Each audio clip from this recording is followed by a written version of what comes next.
Դանիելյան Նուբար, ինքս Արցախից եմ ու դիրքորոշում եմ հաղթան։ Երեք բալիկների մայր, հերոսի կին, հերոսների քույր, հերոսների զավակ։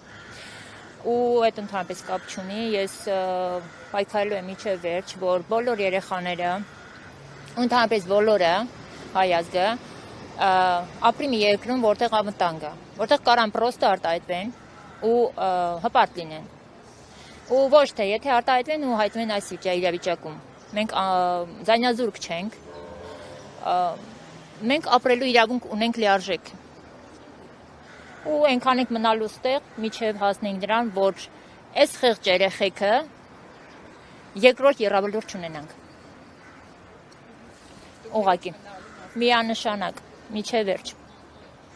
Ինչպես եք վերաբերվում այն տեսակետներին իշխանական, իշխանամերձ, որ այդ հարվածը ուղղված էր, հարվածի փորձը պետության ուղղված է եղել եւ պետության ղեկավարին։ Ուրեմն սենց ասեմ, բոլորը, մանավանդ մեր անչափահաս երեխաները, պարտավոր չեն, դեմքով ճանաչեն, որ թիկնապահներին, չգիտեմ, իրանց ուղեկցողներին եւ նմանապես։ Ու իրանք այդ կարգով իրավունք չունեին։ Մենակ նրա համար, որ երեխան, տղան, չգիտեմ, երիտասարդը չճանաչելով միգուցե ստացվել է, ինչ ստացվել է։ Չի կարելի տենց։